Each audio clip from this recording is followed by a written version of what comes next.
Hi friend! We are back today to talk about some fun ways you can put your gratitude journals together. Now I know they each have a lot of pages, and that's a good thing because it gives your kiddos lots of options. I should say your kiddos, your kids, and your teens lots of options. And we want them to have lots of options because everyone has a different learning style. Some like to draw, some like to write, some like the freedom and the space to write a lot. Some would prefer to fill in the blanks because that's more comfortable. Some would like to draw a picture and write. Some would like to write inside boxes. Some would like to write inside lines. After I made the first gratitude journal that was just for all kids and was not broken into levels, my son said, well, some people want to get up and move and they don't want to write, which is why I included this time in the kiddos and the kids gratitude journals some scavenger hunts, some gratitude to find around town, some gratitude to find outside. There are all different kinds of learning styles, right? So there are a lot of pages here in these gratitude journals. This is the one for teens. This is a lot of pages. And like we kind of discussed before, this could at first seem a little bit daunting to your kids. How am I going to do all of these pages, Mom? This is so many pages. This is going to take me forever, right? We get that a lot. And we want to, as we are discussing in all of these videos, set our kids and ourselves up for success when it comes to laying the foundation and the groundwork for this gratitude practice, and then giving them all the resources and all the tools at our disposal to help them practice. And this is one of the ways that they can practice, is using these gratitude journals that you just got. We talked about some other ways we can model gratitude in our homes, and we talked about other routines that we can set up in our homes as far as things that we do or say at dinner time or at bedtime or when we're in the car. Those are all awesome options, and this is another tool at your disposal. So what do we do with these, right? How do we put these together so that they're easy and manageable and doable for our kids? So I have some options for you. The first option is super simple, and it's just a clipboard. My 2-year-old's is on a clipboard, and this is what it looks like. Right here, easy, no frills. Right now, it has all the pages on the clipboard. And the reason this is like this is because she's 2, and she's not really even in the age range for these gratitude journals, but she likes to do what her older siblings are doing. And I figure if I can get her to start at least having the language for some of this early, then she'll be ahead of the game when she's 4 and 5 and 6 and can really dive into the kiddos gratitude journal. So let's just discuss quickly. So there's a kiddos gratitude journal, there's a kids gratitude journal, and there's a teens gratitude journal. This is the one for kiddos. So this is aimed at 4 to 7-year-olds. And this one we have on a clipboard. That's so I can easily pull out pages for her and put them in front of her when her brother and her sister are working on theirs. If I gave her the whole book all at once, she would scribble on a lot of the pages, and then she would want me to print her a whole book again. So it's easier for me to give her individual pages. So that is the first option, is to just put things on a clipboard. You can grab a new clipboard. You can take an old one, which is what I did. I took an old one and I put some Mod Podge around the edges, and then I sprinkled some gold glitter that we already had on it to make it a little bit more fun and exciting for her. So that is the first method that you could use to distribute the pages for your gratitude journal. The second method you can use is the method my 7-year-old prefers. She just turned 7, so she is actually working in the gratitude for kids.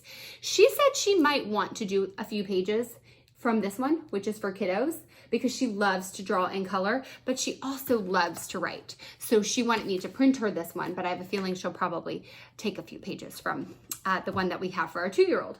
My 7-year-old prefers these book binding spines. And I was going to see if I have a single one, so I'll take it off for you. This is what those look like. You can get these on Amazon just by searching book binding spines. And she loves this because she also doesn't love to make mistakes.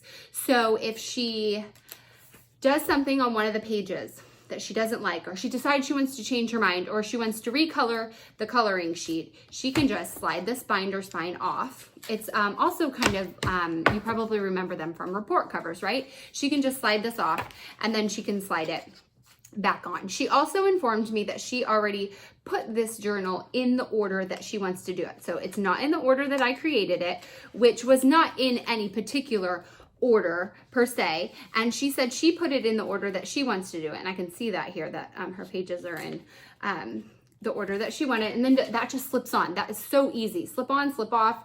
You can add new pages. You can take away the pages that maybe aren't your favorite to do, because that's going to happen. Your kids are going to have favorite pages to do.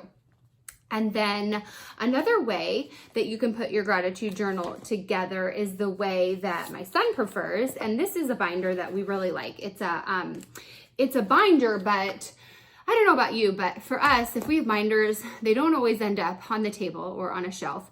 And if you step on a binder and the binder, the front of the binder cracks, it never looks quite as nice again or functions as well. So we really like this one. I actually got it on Amazon. I'm sure you could get it at a local store as well, but it's a flexible binder. So it has all the benefits of a regular binder. It comes with here, I'll open it up for you. It comes with, this is his, so he has the one for kids because he's 9, but I also think that he is going to pull quite a few pages for the gratitude journal for teens. And it comes with these tabs in here, and the tabs have pockets in them so that he can use those if he wants. But he prefers this method. These the rings are plastic as opposed to what we're used to with a 3-ring binder. The rings are plastic and they kind of just pull open and you can slip pages in. So we just used a hole puncher on those, and this is a flexible binder. He can add notebook pages if he wants to in between the pages. He likes the ease and kind of versatility of this option. You could also use a regular 3-ring binder. Those are great. The 1-inch binders or even the 1/2 inch. Again, I kind of like these plastic rings. They don't pinch anybody's fingers.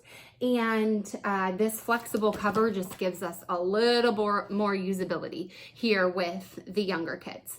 The last way that I wanted to talk to you about putting them together is here. So it's pretty thick, right? And and I also wanted to say, before you put it together, you want to pull out, like for my son's, I pulled out his gratitude. There's a couple kind of cards or note cards or writing paper designed to write thank you notes, and you want to pull those out before you punch holes in the side, because when you make copies of that or when you send it to people, you probably don't want to send it with the holes in the side. So you'll probably want to pull those types of things out. And then I'm looking here in the teens, you might want to pull the coloring sheets out. My 7-year-old wants her coloring sheet in there in the binder, but if it's something that you were going to hang up on a bulletin board or put somewhere in a cute frame, you might want to pull it out before you use any staples or hole punches. For the teens journal, the best thing to do with these, I'm going to kind of demonstrate it as we go. They're thick. So a normal stapler, it's tough to get through all of these pages. So what I've found is helpful is taking half. You can even do this in thirds if you need to. So taking half and stapling in the on the inside on half of it. So doing some really narrow staples there and there, okay? And then taking the other half, because my stapler gets through half of it fine, but it doesn't get through the whole thing fine. So taking the other half, and it doesn't have to be in the exact same spot, just somewhere in the middle. Doing that. Then taking these 2 sections that I have, putting them together, and then kind of getting my, grabbing the last pages of the first section and the first pages of the second section. So now I have these 2 sections that are stapled, right? But I'm grabbing these, and I'm going to now get my stapler in there. Let me line them up. I'm going to get my stapler in there. And I'm going to staple those together at the top. And then I'm going to do the exact same thing on the bottom, where I grab some of those middle pages from each group and I staple them together. Okay, and now your whole journal is stapled together. And you could leave it at that, and that looks really nice and is easy, super easy for your teen to get through. Again, it is all together like this, so if it's overwhelming for all these pages to be together, you might want to choose a different method, or you might just want to staple a few pages together at a time.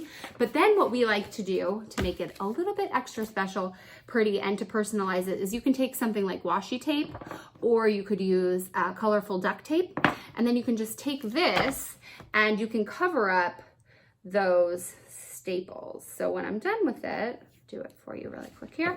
I use the washi tape because it, I like the design of it the best.